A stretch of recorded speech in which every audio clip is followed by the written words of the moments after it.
लिखिए बेटा Nernst equation, डालिए हेडिंग नार्स्ट इक्वेशन।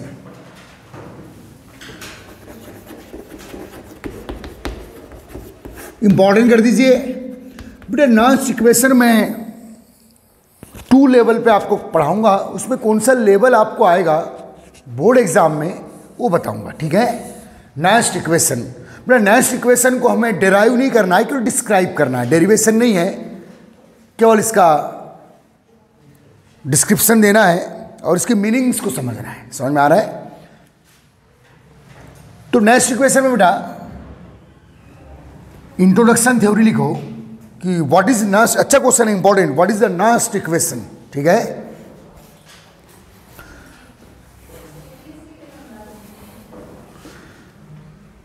लिखना बेटा नार्स्ट इक्वेशन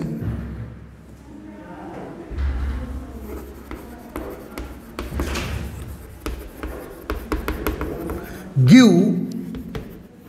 मैथमेटिकल रिलेशनशिप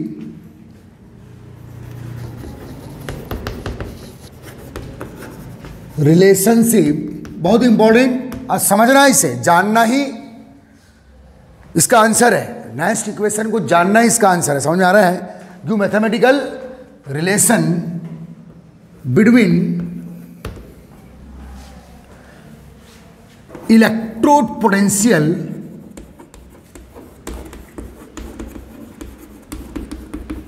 देखिए बेटा, अगर किसी भी, एक मिनट ध्यान देना, यदि किसी मेटल या नॉन मेटल इलेक्ट्रोड को आप किससे अटैच कर रहे हैं बेटा, SHE से, तो आप क्या काउंट कर रहे हैं? Electrode potential. किसका? जो SHE के साथ अटैच अदर मेटल या नॉन मेटल, क्योंकि सिंगल इलेक्ट्रोड पोटेंशियल को काउंट करने के लिए SHE से हम लोग अटैच करते हैं। आ रहा है समझ में? अगर आप किसी भी पीरियोडिक टेबल का कोई भी एलिमेंट उसका इलेक्ट्रोड बनाकर किसके साथ अटैच कर रहे हैं?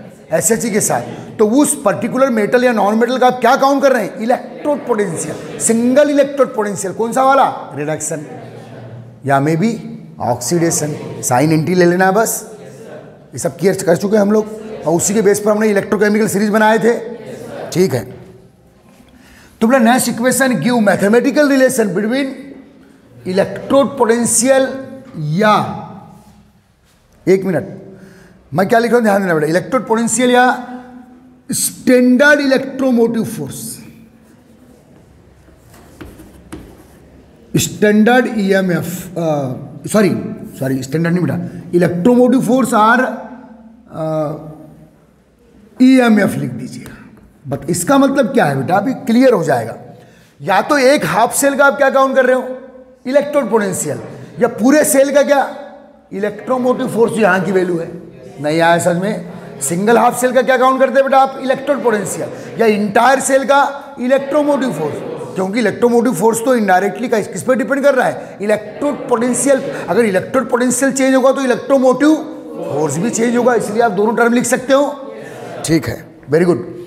तो बेटा नेक्स्ट इक्वेशन क्यों? Mathematical relation between electrode potential REMF कर दो इसको, REMF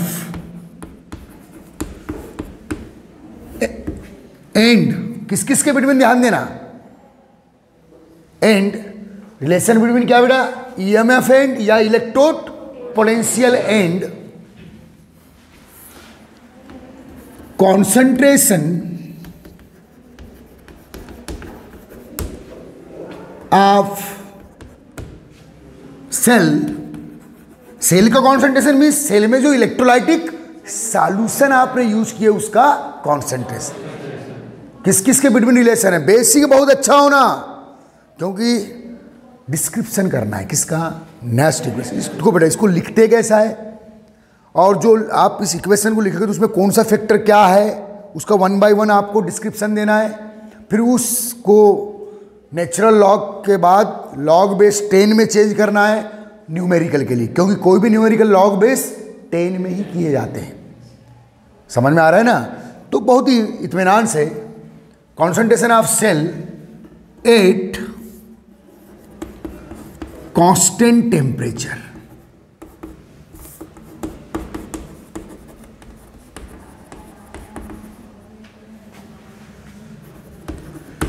बेटा देखो at constant temperature, constant temperature कितना रखेगा बेटा?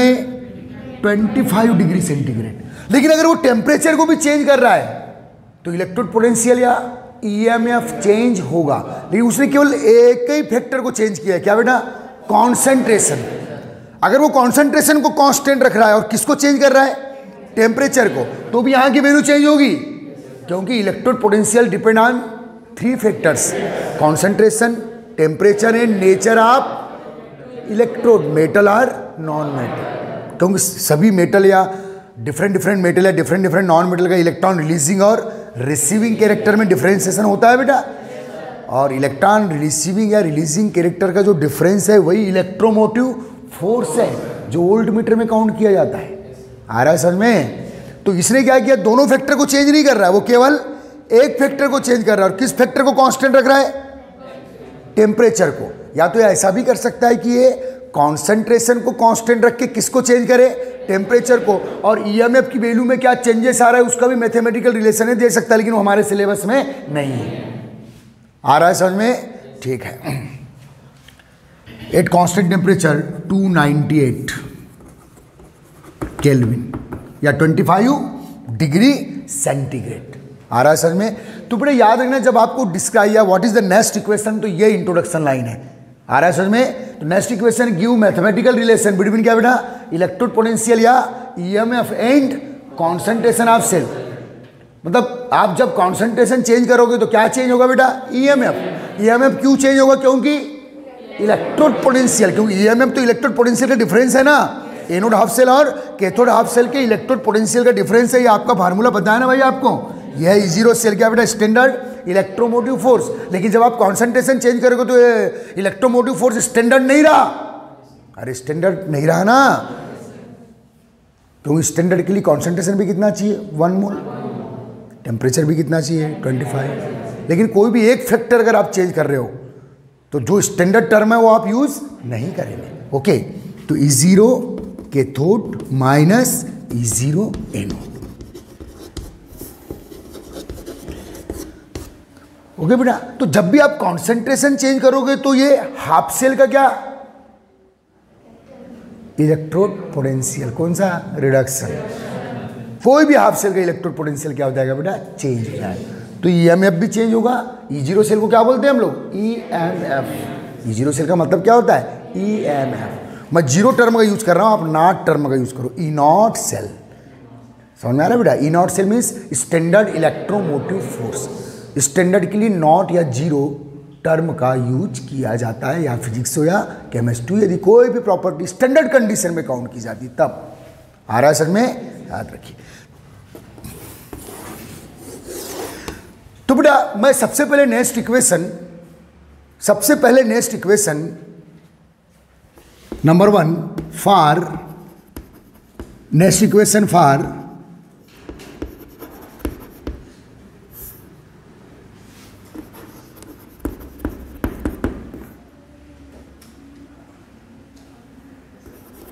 Next equation for measured electrode potential. सबसे पहले क्या काउंट कर रहे हैं बेटा? नेक्स्ट इक्वेशन फॉर मेजर्ड क्या? Electrode potential. ठीक है, एट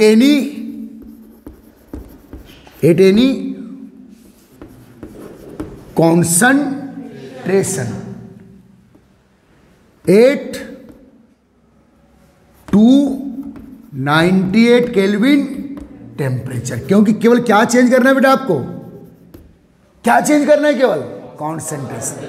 और जब भी आप कॉन्सेंट्रेशन चेंज करो या टेम्परेचर चेंज करो, यहां की वैल्यू अब स्टैंडर्ड नहीं रहेगी, चेंज हो जाएगी। तो नेक्स्ट ने क्या किया था? टेम्परेचर को कांस्टेंट रख के किस में चेंज किया था? कॉन्सेंट्रेशन। और वो बता रहा है कि आप कितना कॉन्सेंट्रेशन चेंज करेंगे तो क्या डिफरेंस आएगा किसमें बेटा? ईएमएफ वैल्यू में। ईएमएफ वैल्यू कॉन्सेंट्रेशन से कैसे रिलेटेड है? ईएमएफ वैल्यू कॉन्सेंट्रेशन से कैसे रिलेटेड है? कौन सा रिलेशन? Mathematical relation. उसके बारे में इन्हें एक इक्वेशन दिया है। ठीक है, तो नंबर 1 लिखे next equation for measured electrode potential. और जब उन्हें इलेक्ट्रोड पोटेंशियल बोला तो किसका काउंट कर रहे हैं आप? सिंगल हाफ सेल का। और सिंगल हाफ सेल का कब काउंट करते हैं आप? जब उसको किसके साथ अटैच करते हैं, SH, क्योंकि SH का सब कुछ जीरो है ना भाई। पूरी लाइन अच्छे से लिखिए, इंपॉर्टेंट है, और जहां भी समझ में नहीं आएगा तुरंत पूछ लेना। तो फाइनल बात मैं ये करूं कि जब हम लोग पढ़ तो लेते हैं कि क्यों पढ़ रहे हैं पता नहीं होता। जब भी आप हल्का सा भी क्या चेंज करोगे बेटा, कॉन्सेंट्रेशन, उसको एक बार देख लो। चलिए यहां भी 1 मोल है, यहां भी 1 मोल है, यहां भी 25 डिग्री सेंटीग्रेड टेम्परेचर है, किसका बेटा, टेम्परेचर आप सॉल्यूशन, और यहां भी कितना है, SH का भी 25 है, और जिंक सॉल्यूशन का भी 25 है। जिंक सॉल्यूशन का कॉन्सेंट्रेशन भी 1 मोल, और यहां का भी 1 मोल, और यहां की वैल्यू क्या आई, मान लो 1.25 वोल्ट। तो हमने देखी कि 1.25 वोल्ट आई, वो किसकी वैल्यू है बेटा, जब यहां भी 1 मोल है, यहां भी 1 मोल है, दोनों में टेम्परेचर 25 है, तो ये वाली जो वैल्यू है कौन सी कहलाएगी, E naught cell. E naught cell पे लो, वर्ड में बोलो स्टैंडर्ड इलेक्ट्रोमोटिव फोर्स। और कितनी आई बेटा, 1.2, जो एक्चुअल इन दोनों का डिफरेंस है, लेकिन काउंट केवल किसके लिए होगी, जिंक के लिए, क्योंकि इसका तो ऑलरेडी नोन है ना भाई, कितना है, 0। आ रहा है समझ में। लेकिन बेटा अगर मैंने इसको तो वही रखा, इसको वही रखा, किसको, SH, क्योंकि SH का कॉन्सेंट्रेशन चेंज नहीं कर सकते, स्टैंडर्ड नाम ही है उसका, और इसका मैंने कॉन्सेंट्रेशन चेंज कर दिया। अभी कितना है बेटा, 1 मोल है, इसे मैंने 0.5 मोल कर दिया, तो क्या अभी भी 1.25 वैल्यू आएगी, अब EMF वैल्यू चेंज हो जाएगी, अब वो स्टैंडर्ड नहीं रहेगी। स्टैंडर्ड कितनी थी, 1.25। स्टैंडर्ड मतलब जब दोनों जगह टेम्परेचर 25 था और दोनों हाफ सेल में कॉन्सेंट्रेशन 1 मोल था, लेकिन टेम्परेचर को तो मैंने कांस्टेंट रखा। थोड़ा मैं टाइम लूंगा, थोड़ा आपको बोर करूंगा, लेकिन केवल काय में हल्का सा चेंज लाया बेटा, कॉन्सेंट्रेशन में। किसके कॉन्सेंट्रेशन में, जिंक के, जो SH के साथ अटैच है उसके कॉन्सेंट्रेशन में, तो यहां की वैल्यू डेफिनेटली चेंज होगी, because electrode potential depend on 3 factors, concentration, temperature and nature of electrode. तो मैं नेचर ऑफ इलेक्ट्रोड तो वही रख रहा हूं, टेम्परेचर भी वही रख रहा हूं, केवल काय में चेंज कर रहा हूं बेटा, कॉन्सेंट्रेशन। तो यहां की वैल्यू डेफिनेटली चेंज होगी, जो इस बात को प्रूव करता है कि इलेक्ट्रोड पोटेंशियल या electromotive force depend on concentration. ठीक है बेटा, टेम्परेचर को क्या कर दिया मैंने, कांस्टेंट। तो नेक्स्ट इक्वेशन का यही टारगेट है कि यार आप कितना कॉन्सेंट्रेशन चेंज करेंगे तो EMF इलेक्ट्रो पोटेंशियल में किस लेवल पे चेंजेस आएंगे, उसी को काउंट करने के लिए नेक्स्ट इक्वेशन है। आ रहा समझ में। तो बेटा क्या, next equation for measured electrode potential. वैसे IUPAC रूल के अकॉर्डिंग हम कौन सा इलेक्ट्रोड पोटेंशियल काउंट करते हैं, रिडक्शन की ऑक्सीडेशन, अच्छे समझो, कौन सा बेटा, रिडक्शन पोटेंशियल को ही हम इलेक्ट्रोड पोटेंशियल मानते हैं। ठीक है, तो ध्यान देना, समझना अच्छे से। ये समझ में आया, next equation for measured electrode potential at any concentration at temperature. किसके लिए क्या काउंट करना है आपको, इलेक्ट्रोड पोटेंशियल किसका होता है, हाफ सेल का। अरे कंप्लीट सेल का तो इलेक्ट्रोमोटिव फोर्स होता है। टर्मिनोलॉजी चेंज होगी, कंफर्म होगी तो ही ये कंफर्म होगा। आपको हर चीज, हाँ इसका मतलब ये है, इसका मतलब ये है। तो चलिए बेटा एक रिएक्शन देता हूं, इलेक्ट्रोड पोटेंशियल कौन सा वाला काउंट कर रहे हैं हम लोग, रिडक्शन। तो मुझे एक रिडक्शन रिएक्शन लिखना पड़ेगा, किसकी, हाफ सेल की, क्योंकि मुझे electrode potential reduction potential form में काउंट करना है ना, किस रूल के अकॉर्डिंग, IUPAC रूल के अकॉर्डिंग। तो चलिए बेटा Mn प्लस आयन, ये कोई मेटल आयन है, जैसे क्या ले लो आपने, जिंक। अच्छे समझ, बाद में नोट्स बनाना बे। Zinc 2 plus ion, Mn plus ion, क्या N प्लस चार्ज है बेटा, तो क्या रिसीव करेगा, N इलेक्ट्रॉन। अरे वो चाहे वो ऑक्सीडाइज हो चाहे वो रिड्यूस हो, किसके रिस्पेक्ट में, SH। लेकिन मुझे इसका क्या काउंट करना है, रिडक्शन पोटेंशियल। तो मुझे इसकी रिडक्शन रिएक्शन लिखना है। हाँ, इसका रिडक्शन नहीं होगा तो रिडक्शन पोटेंशियल क्या आ जाएगा, नेगेटिव, और रिडक्शन होगा तो रिडक्शन पोटेंशियल क्या आएगा, पॉजिटिव। उससे मेरे को मतलब नहीं है, लेकिन मुझे इसके कैरेक्टर को हमेशा किसके फॉर्म में काउंट करना है, रिडक्शन पोटेंशियल। यही तो इलेक्ट्रोड पोटेंशियल है भाई। ये पहला हेडिंग डाल दिया आपने, नंबर 1। नेक्स्ट इक्वेशन सबसे पहले मैं किसके लिए काउंट कर रहा हूं, बोलो, इलेक्ट्रोड पोटेंशियल। किसका होता है इलेक्ट्रोड पोटेंशियल? हाफ सेल का। कब काउंट किया था? जब वो किससे अटैच किया था? SHE से। SHE का तो मैंने एज रखा, कॉन्सेंट्रेशन और टेम्परेचर, लेकिन इसका कॉन्सेंट्रेशन और टेम्परेचर मैंने इसका कॉन्सेंट्रेशन क्या कर दिया बेटा? चेंज। टेम्परेचर यहाँ कॉन्स्टेंट ही रखा हूं, तो यहाँ की वैल्यू अब चेंज होगी, तो कितनी चेंज होगी उसी को काउंट करने के लिए कौन सा equation? Next equation. Is that clear? अच्छे समझना कि क्या पढ़ क्या रहे हम लोग। लेकिन मैं ये भी बोल रहा हूं कि आप कॉन्सेंट्रेशन दोनों जगह कांस्टेंट रखिए, यदि क्या चेंज करेंगे? टेम्परेचर, तो भी यहां की वैल्यू चेंज होगी। आ रहा है बेटा समझ में? ओके, ठीक है। तो उसके लिए भी ये फार्मूला है, लेकिन वो हमारे सिलेबस में नहीं। ये फार्मूला दोनों कंडीशन में लगा सकते हैं। कॉन्सेंट्रेशन को कांस्टेंट रख के टेम्परेचर को चेंज करो, या टेम्परेचर को कांस्टेंट रख के कॉन्सेंट्रेशन को चेंज करो। दोनों कंडीशन में जो वेरिएशंस आएंगे, किसमें बेटा? इलेक्ट्रोमोटिव फोर्स की वैल्यू में आप दोनों कंडीशन इस फार्मूले से काउंट कर सकते हैं। ठीक है, तो मैं पहले क्या लिख रहा हूं बेटा? रिएक्शन। अच्छा बताइए कौन सी रिएक्शन है? हाफ सेल रिएक्शन है। हाफ सेल में कौन सी रिएक्शन है? रिडक्शन या ऑक्सीडेशन? रिडक्शन। अरे यार इलेक्ट्रॉन ले रहे ना।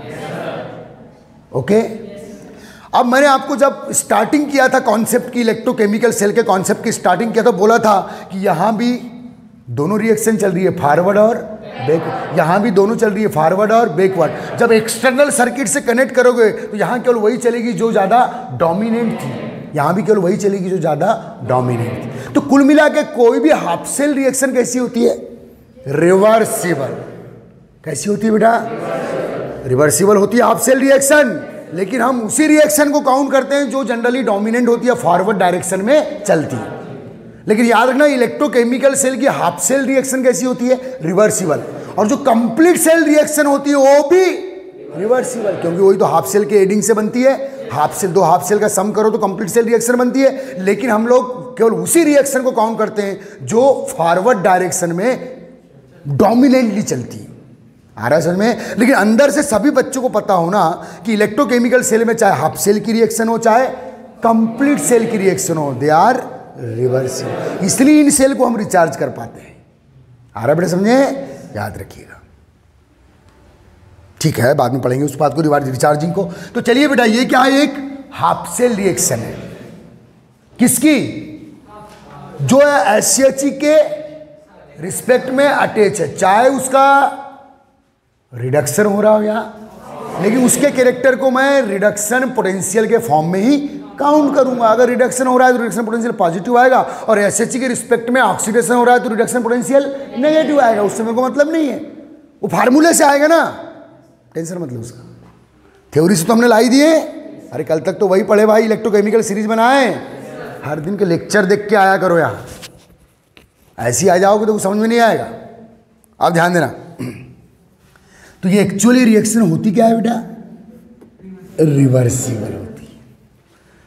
अब जब आप रिवर्सिबल रिएक्शन के कॉन्सेप्ट कहां पढ़े बेटा? केमिकल इक्विलिब्रियम 11 में पढ़े हो। ओके, ठीक है। ये इस एक्सपेरिमेंट को जब मैंने एम क्या है बेटा? इलेक्ट्रोड को कहां डिप्ड किया हूं? Mn+ आयन सॉल्यूशन में। और किससे अटैच किया हूं? SHE से। और SHE का सब कुछ कांस्टेंट रख के मैंने यहां के कॉन्सेंट्रेशन को चेंज किया हूं। तो EMF वैल्यू क्या होगी? E0 सेल वैल्यू क्या होगी?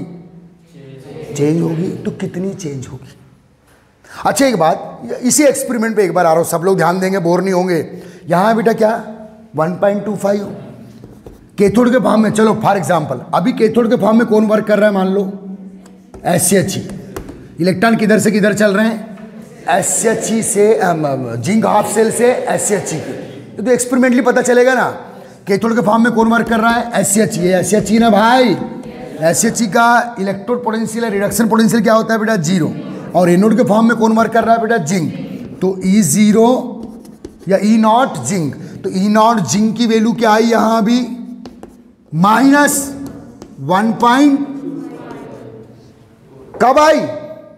जब मैंने दोनों जगह कॉन्सेंट्रेशन 1 मोल रखा हूं और टेम्परेचर 25। लेकिन यदि यहां मैंने कॉन्सेंट्रेशन चेंज कर दिया तो क्या E0 जिंक की वैल्यू -1.25 आएगी?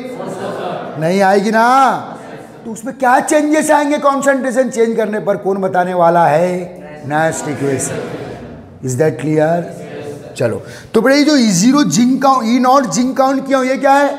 Standard electrode potential of zinc. लेकिन जिंक का कॉन्सेंट्रेशन मैंने चेंज कर दिया, तो जो वैल्यू आएगी वो अभी भी E0 जिंक होगी क्या?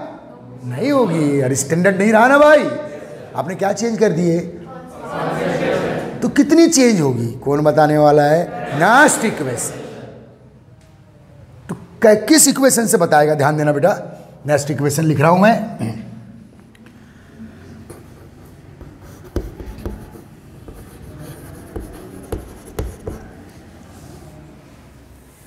तो बेटा नेक्स्ट इक्वेशन फॉर अबव, ये ऊपर दी गई, अभी लिखना मत, समझना है। For above half cell reaction, next equation for above half cell reaction. कैसे लिखेंगे?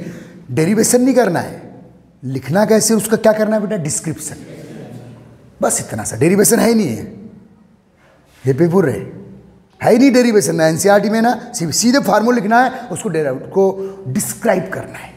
तो कैसे करना है? ध्यान दो, लिख रहा हूं मैं फार्मूला, आप उसका मीनिंग समझना। ई मीन्स पोटेंशियल, ठीक है? Mn प्लस ऑब्लिक MS, ये रिएक्शन में Mn प्लस कन्वर्ट हो रहा है क्या बेटा? MS में, क्योंकि क्या काउंट कर रहे हैं? Electrode potential. कौन सा वाला? Reduction potential. किसका? हाफ सेल का। चाहे वो एनोड के फॉर्म में वर्क करे या कैथोड के फॉर्म में वर्क करेगा। किसके रिस्पेक्ट में? SH के। उससे अपने को मतलब नहीं है। आ रहा है समझ में? तो मीनिंग समझना। Mn plus oblique MS, solid है, रॉड है, ठीक है? इजिकल टू E0, लिखने का तरीका Mn प्लस ऑब्लिक MS, ठीक है? माइनस, ओके गाइस, सिर्फ लिखते आना चाहिए, और इसकी 2-3 बार प्रैक्टिस करोगे तो ये ओरली आने लगता है। तो मैं भी किसके लिए प्रैक्टिस करवा रहा हूँ? हाफ सेल के लिए। फिर किसके लिए प्रैक्टिस कराऊंगा? फुल कंप्लीट सेल के लिए। आ रहा है समझ में? ठीक है। RT upon NF log product, active mass of product of cell reaction, active mass of reactant of cell reaction. तो यह बेटा नेक्स्ट इक्वेशन का इनिशियल फॉर्म, नेक्स्ट इक्वेशन का इनिशियल फॉर्म। आ रहा है समझ में? अब इसका मीनिंग समझ लो। मुझे क्या काउंट करना है? Electrode potential at any constant. तो ये क्या लिखा हूं मैंने? Mn, ई मीन्स पोटेंशियल, किसका? हाफ सेल का। अरे हाफ सेल का सेल नोटेशन है ना भाई। तो ये क्या है बेटा? Reduction potential at any concentration. Electrode potential of half cell at any concentration. Electrode E for electrode potential, ये इसका मतलब क्या है? Half cell. कौन सा? कोई भी हाफ सेल हो सकता है, या तो एनोड या कैथोड। किसके रिस्पेक्ट में? SH के। लेकिन उसका मेरे को कौन सा क्या काउंट करना है? Reduction potential. देखो इसलिए तो मैंने N प्लस ऑब्लिक 0 लिखा हूं, रिडक्शन टर्म है ये। ओके, कल बताए थे सब आए। तो Mn प्लस ऑब्लिक M, इसको वर्ड में क्या बोलोगे? Electrode potential at any concentration. समझ में आ रहा है? इसको बोलो स्टैंडर्ड इलेक्ट्रोड पोटेंशियल। कब का? जब यहां और यहां दोनों जगह कॉन्सेंट्रेशन 1 मोल था, यहां और यहां दोनों जगह टेम्परेचर 25, तब का मीन्स 1.25 वाला। समझ में आ रहा है? लेकिन यहां मैंने 1 मोल के प्लेस पर केवल 0.5, 0.2, 0.8, 1.5, 1.2 ऐसा कोई भी कॉन्सेंट्रेशन ले लिया, तो क्या चेंजेस आएंगे किसमें बेटा? इलेक्ट्रोड पोटेंशियल में। वो आप इस वैल्यू से काउंट करोगे। ये क्या है? Electrode potential at any concentration. ये क्या है? स्टैंडर्ड इलेक्ट्रोड पोटेंशियल, जो ऑलरेडी पता है, क्योंकि स्टैंडर्ड कंडीशन में पता करके रख चुके हैं हम लोग। अरे इलेक्ट्रोकेमिकल सीरीज बनाया ना भाई, ठीक है, minus R universal gas constant है, टी क्या है बेटा, टेम्परेचर जो कांस्टेंट है कितना बेटा 298, एन क्या है बेटा नंबर ऑफ रिसीविंग और releasing electron, this number of receiving और रिलीजिंग इलेक्ट्रॉन। अगर वो एनोड है तो रिलीज करेगा, कैथोड के फॉर्म वर्क कर रहा है तो रिसीव करेगा। इन रेडॉक्स रिएक्शन समझ में आ रहा है? ओके, एफ क्या है बेटा फेराडे चार्ज 96,500, कांस्टेंट पे बात हो चुकी है हमारी। Faraday law first second third पढ़ चुके हैं हम लोग। फेराडे चार्ज कांस्टेंट फैक्टर है, टेम्परेचर भी क्या है कांस्टेंट है, आर भी क्या है कांस्टेंट है, एन वेरिएबल होगा। अरे जिंक का है तो 2+ तो 2 इलेक्ट्रॉन लेगा, एल्यूमिनियम 3+ है तो 3 इलेक्ट्रॉन लेगा। यह number of mole of electron है। What is the N? Number of mole of electron which release or receive during redox reaction. Okay, log कौन सा लॉग है ये? नेचुरल ई बेस वाला। समझ में आ रहा है? प्रोडक्ट अपॉन रिएक्टेंट, कहां का प्रोडक्ट? अबे जो सेल रिएक्शन है इसका प्रोडक्ट कौन है? MS, और रिएक्टेंट कौन है? Mn+i। एन इलेक्ट्रॉन तो न्यूट्रलाइज हो जाते हैं बाद में। Is that clear? तो ये है बेटा, it is the initial form of nest equation. किसके लिए? इलेक्ट्रोड पोटेंशियल काउंट करने के लिए एट एनी कॉन्सेंट्रेशन। ठीक है, चलो इससे इतना काउंट कर लीजिए आप पहले जल्दी फटाफट। हाँ तो बेटा इस क्वेश्चन को कंटिन्यूस करते हैं, यहां तक आए थे हम लोग, ध्यान दीजिएगा। ठीक है बेटा, अब इसको न्यूमेरिकल फॉर्म में चेंज करेंगे। देखो बेटा यहां लॉग ई है, नेचुरल लॉग है, न्यूमेरिकल फॉर्म में चेंज करना है तो लॉग बेस 10, और जब भी लॉग बेस में 10 में चेंज करोगे तो 2.303 कांस्टेंट वैल्यू मल्टीप्लाई होना है the rule of mess. Okay, rule of logarithms. तो ध्यान देना बेटा,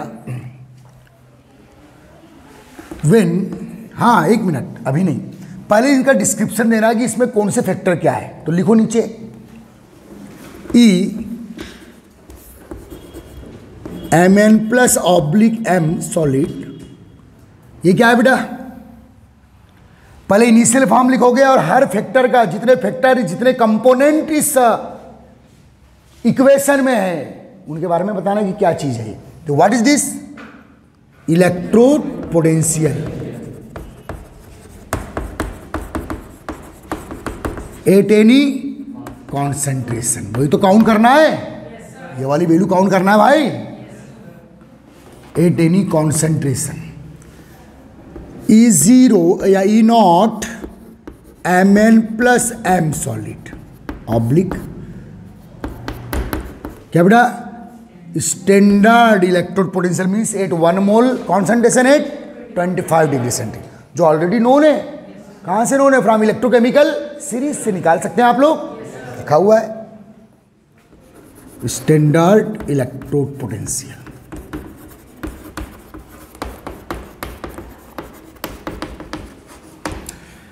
बेटा R the universal gas constant,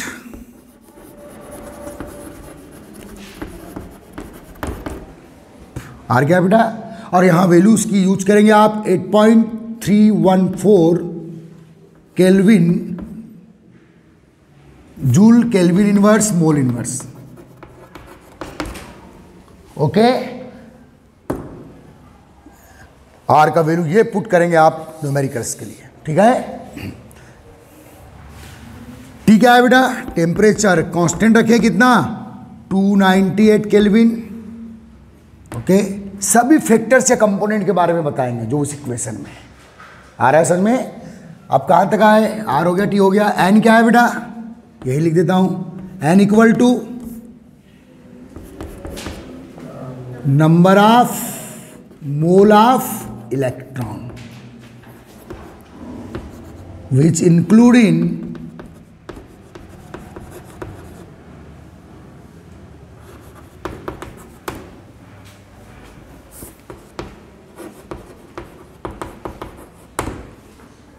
redox reaction.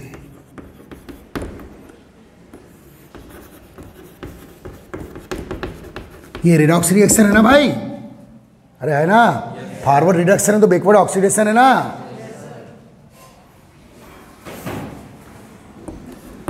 N के बारे में लिख डालो बेटा, हो गया ये। अब हो गया F is Faraday charge.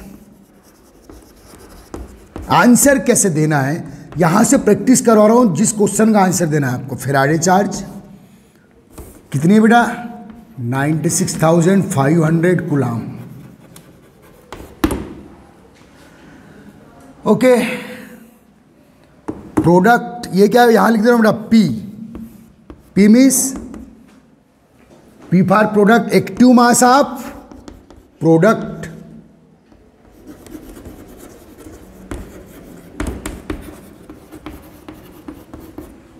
Mole per litre में होता है। एक्टिव मास की यूनिट क्या है, मोल पर लीटर। 11 में पढ़े केमिकल इक्विलिब्रियम में, active mass of product in mole per litre.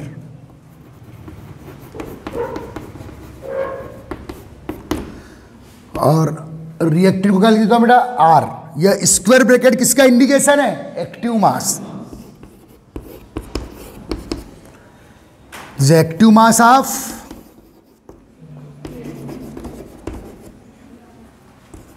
reactant of cell reaction, reactant of cell reaction।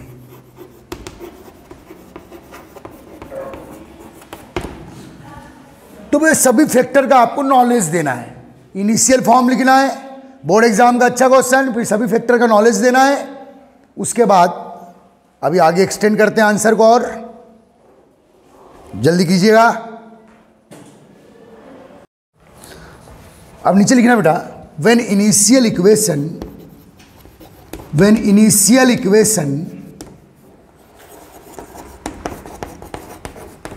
change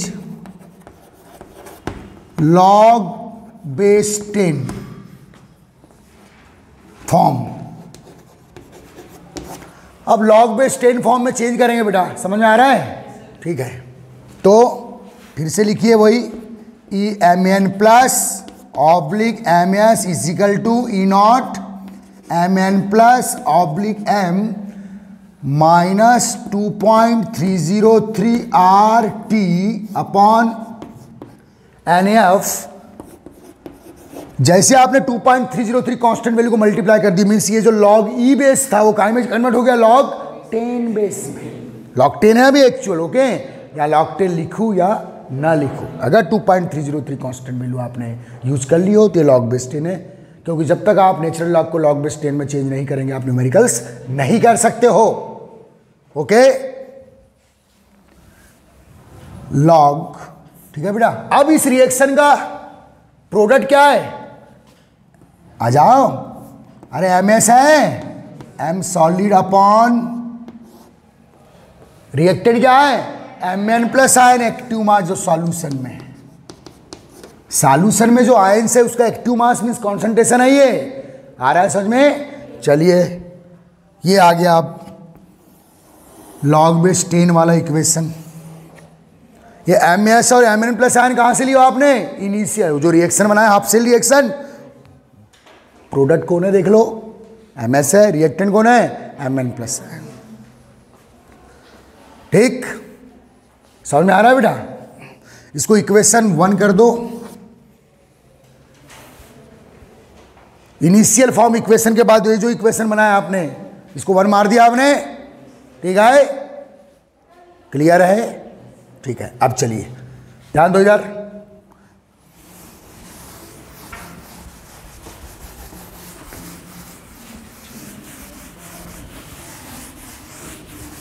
अब नीचे लिखेगा when put constant value, equation 1 के बाद, इक्वेशन 1 के बाद continuous, when put constant value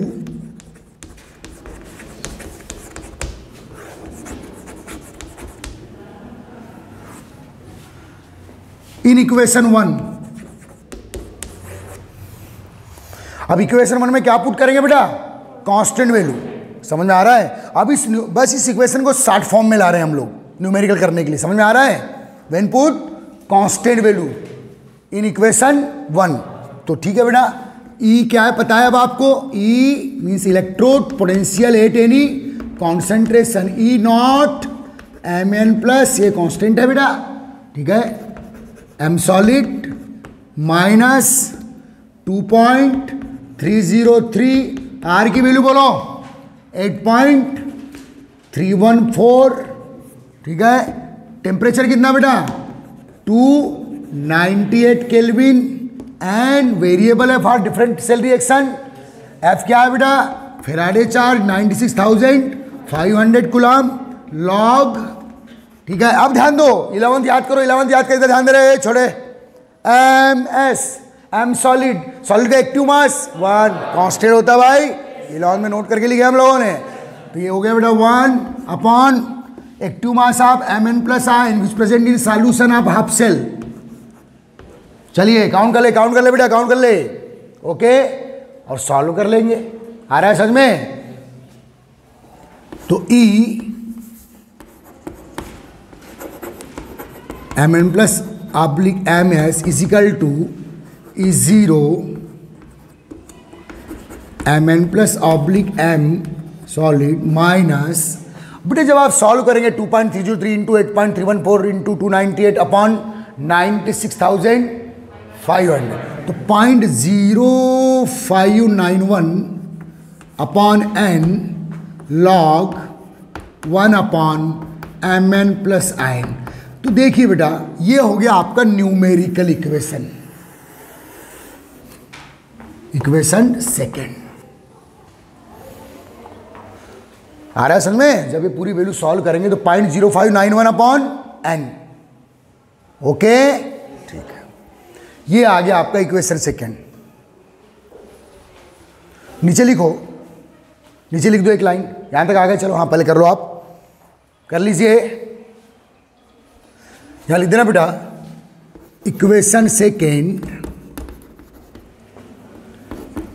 equation second is short numerical form, short numerical form of next equation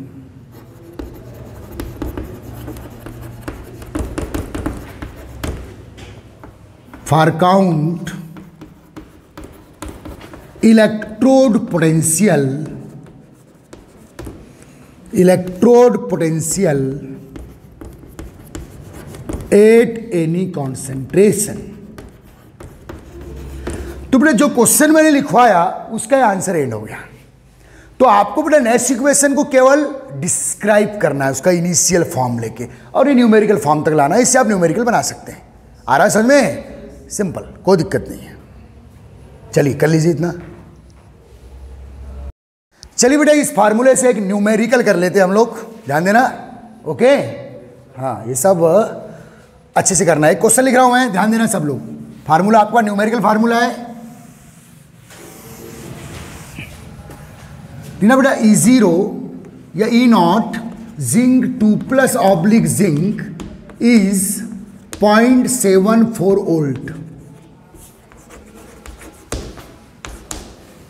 question क्या है देखो, ये है क्या बेटा, जिंक का स्टैंडर्ड इलेक्ट्रोमोटिव फोर्स, जब यहां कॉन्सेंट्रेशन कितना था 1 मोल, और किससे अटैच किया गया था, SH से। मतलब आपको कि टर्मोलॉजी से सब कुछ पूरी थ्योरी समझ में आना चाहिए, मैं ये बोल रहा हूं। When concentration of zinc 2 plus ion in solution,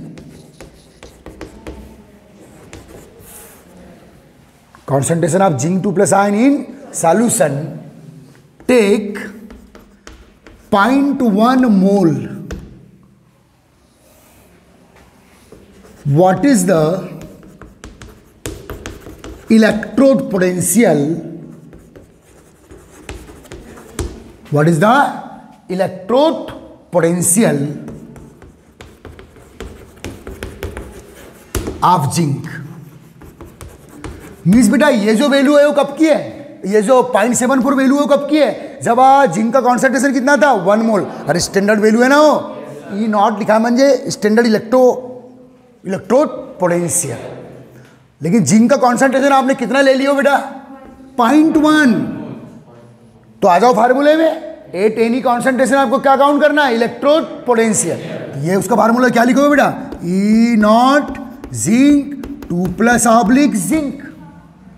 okay, इधर ध्यान दो, E naught zinc 2 plus oblique zinc, sorry E naught नहीं, electrode potential of zinc at any concentration, कौन सा एनी, 0.1 मोल इजिकल टू क्या बेटा, ये है स्टैंडर्ड, स्टैंडर्ड कितना है 0.74 माइनस 0.0591, यानी कि वैल्यू, जिंक की वैल्यू क्या होती है बेटा, 2 प्लस वैलेंसी है तो 2 इलेक्ट्रॉन रिसीव करता है ये, तो ये क्या आ गया बेटा, यानी कि वैल्यू 2 log 1 अपॉन ये कॉन्सेंट्रेशन कितना दिया है, अरे वही कौन सा 8 एनी, इस कॉन्सेंट्रेशन पे काउंट करना है ना, E M N plus oblique M S इस कॉन्सेंट्रेशन में, तो 1 अपॉन 0.1 log 10 हो गया है, अरे log 10 हुआ, log 10 की वैल्यू 1, तो आंसर आप साथ में है तुम्हारे, सेट करो चलो, तो क्या आएगा बेटा 0.74 माइनस 0591/2 log 10 की वैल्यू 1 हो गई है बेटा। चलो आपने सॉल्व करके करना है, आ गया आंसर, हाँ कितना आया answer, 0.72955 volt. Is that clear?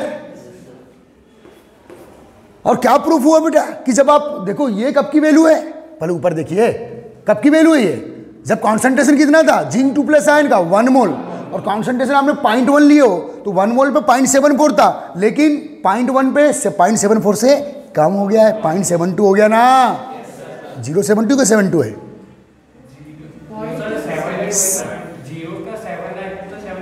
हाँ आ रहा है समझ में? क्या क्लियर हुआ कि कॉन्सेंट्रेशन कम करने पर इलेक्ट्रोड पोटेंशियल कम हो रहा है, 0.72 0.74 से 0.72 पे आ गए आप, यही प्रूफ करना है। नहीं आया बेटा समझ में?